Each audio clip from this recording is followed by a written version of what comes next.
All right, I know it's still cold outside, but we are going to de-winterize this RV behind me here that we winterized about 2 weeks ago because it's getting ready to get on the road and head southwest to much warmer climates. And we need to get everything taken care of. We're above freezing right now, so we're going to get this thing de-winterized. So let's go. Now, for those of you that don't know, my name is Terry, and I'm a certified RV technician with Roaming RV Services. I winterized this camper a couple weeks ago, so now we're going to completely reverse the steps, de-winterizing. And in the process of de-winterizing, we're also going to go ahead and flush out the water heater. Notice I didn't say a hot water heater because why would you want to heat hot water? So first thing we're going to do is get some water in the fresh tank. This one we're going to meter it.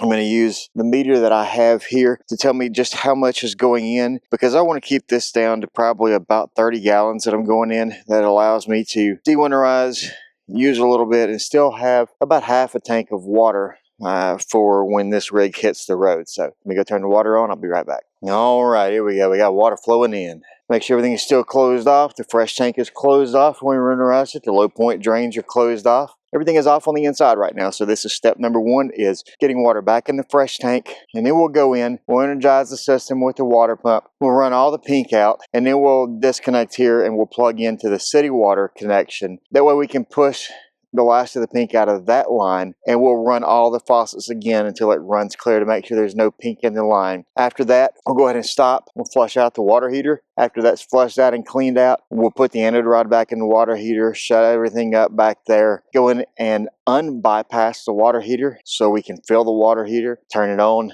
test everything out, make sure everything is good, make sure we didn't miss anything along the way, make sure nothing leaked or cracked, which everything was thoroughly winterized, so we ought to be good. But we're also going to inspect all that when we do a de-winterization process. So we're going to get some water in this and we'll be back. All right, I just about timed that perfectly walking up there. 29.6 gallons is what we just put in here. So go ahead and get this all buttoned up. I really do like these meters to tell you exactly what you're putting in. I have found they don't like cold. They don't like being outside in the basement area unless it's heated. So I have to disconnect it and put it inside. That way the display and everything reads properly. All right, so we got that done. Now we'll head inside and we'll energize the system with the water pump and run things through and get started on that. All right, so we're going to get this water pump turned on, and then we're going to watch the water pump first as it's energizing to make sure that there's no water leaks or anything there. So let's go.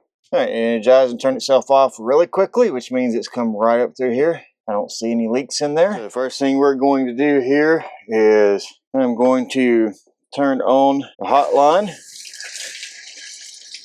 Notice we're letting that run. Water heater's kicked in. We're getting the pink out of the line. We're going to run it till it's clear and off. And we're going to go to the cold line. Run it till it's clear and off. Same thing into the shower head. I'm going to run the cold till that's clear. Then we're going to go to the hot line. Make sure that's clear. Turn this off. Turn everything off there. Then we're going to go over here to the bathroom sink. Now cold.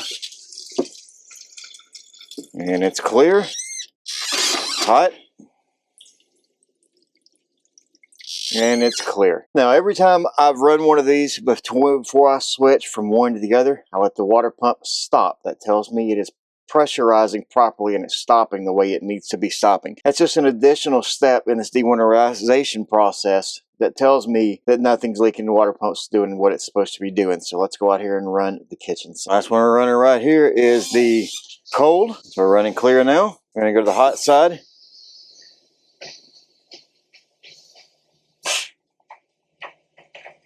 Run it until it runs clear. Now with this one, since we have two sides, and if you remember, when we did the winterization, that I'll have that linked up here, at the end we dumped a little excess antifreeze into all of the P-traps. So there's still water or potential antifreeze sitting on this side. We just want to go ahead and run that out. So I'll run this again on this side. Last thing we want to do in here is go in here and flush the toilet. That way we get all the pink out of that. One thing to remember here, a mistake that you do not want to make when you're flushing this toilet, leave the lid closed just in case it has that spurt of pressure into it. You don't want it to splash up everywhere. So leave the lid closed, flush it, get the water into it. Then you can open it and look to make sure everything is good. So we're going to go do that. Toilet is all cleared now. one of the last things that we're going to do is we want to make sure that we get that good base layer of water in our black tank, because remember folks, water is your friend in these holding tanks. So we always fill the toilet up, flush it, that puts a good base layer in, and I'll fill the toilet up a second time. Now after the second time when it's full, before I flush it, I use liquefied toilet treatment.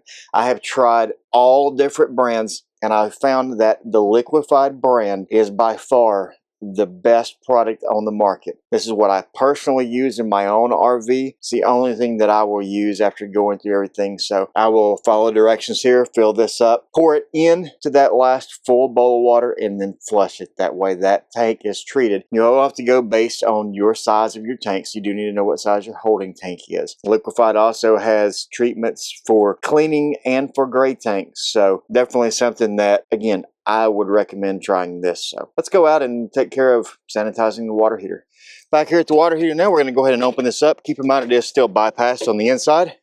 Here back, like I said, I leave the inner rod out. This one a lot of people would replace. Still got a lot of life left in this. So I'm going to reuse this. So what I'm going to do with it for now is just set it off to the side over here. And then I'm going to take my wand here, and where the anode rod was in this one is where I'm going to go in and spray water around to clean up. You don't want to be scraping the inside of the tank or anything, but you do want to blast any of the old calcium deposits or anything out.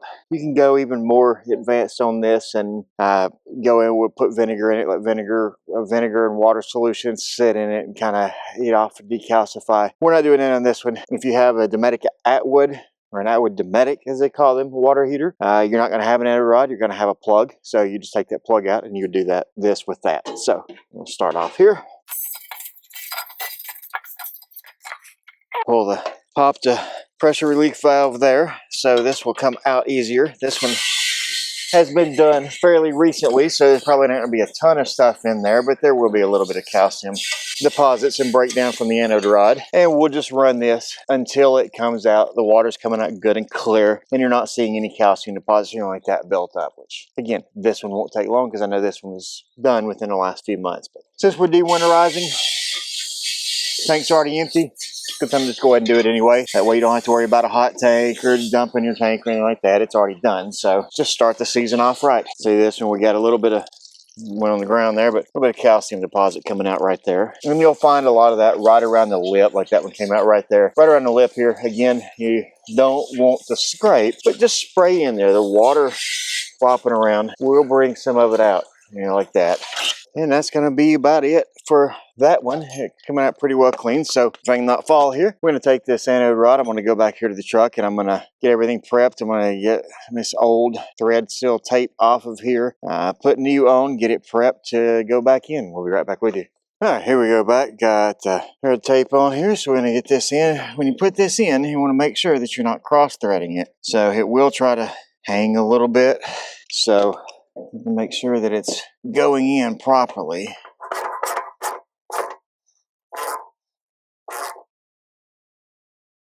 You don't want to over tighten it. You don't want to break anything. So now we're going to disconnect the wand and plug into city water and then go inside and run everything again to purge the rest of the line.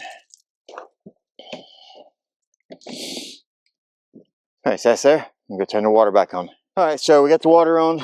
We do know it's not completely tight in here, so there's a little bit of leak there. We'll check on that here in a little bit. This camper I know does that. At times I'll have to check the seal. It's not the normal attachment. I don't normally go directly in, so let's go inside and run the water. All right, so on this one, we're starting in the kitchen because this is the farthest faucet away from that city water source. So we'll start here. We should have a little pink pop in here in a minute, and there it is. It's ever so slight. It came through. We're pushing that out from that city water connection, from that short line, and then we want to do it on the other side here, just on the hot water. Yeah, we're good there. See the bathroom. Here we're going to run the sink here. Notice it was just a little bit of pink that came right there, and in the cold, and out there, and we're going to go over here and do the tub.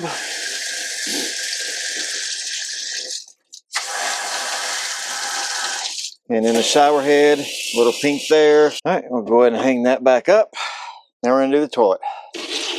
We're going to fill it up. We've already treated it. Let's make sure everything is running good here. And we're going to flush it and make sure everything stops properly. All right, last thing that I need to do here is unbypass the water heater. So let's go in here and take care of that. And then we'll fill the water heater and turn it on.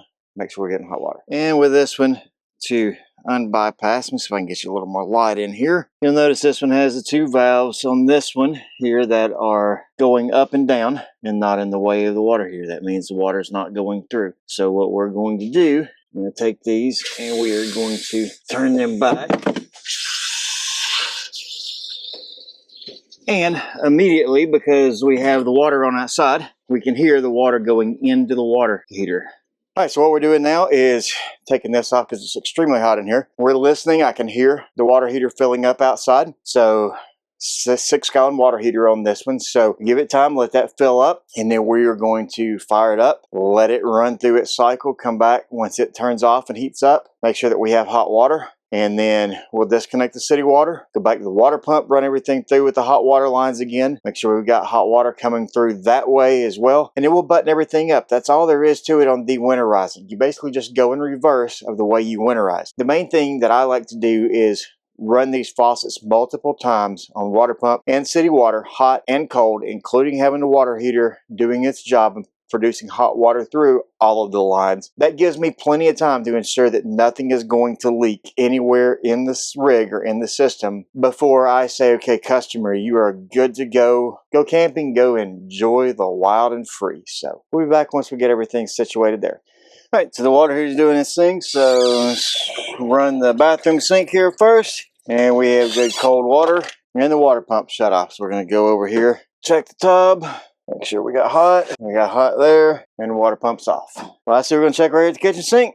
Make sure we got hot water, and we have hot water, and the water pump's off. So we checked everything, checked the water pump, made sure there was no leaks around anything where we made any new connections or anything there. We are going to wrap everything up, turn the rig back over. Dewinterization is as simple as that. So doesn't take long to winterize, doesn't take long to dewinterize. If you do it right, you're not going to have any problems year after year after year. Till next time, take care. Stay safe.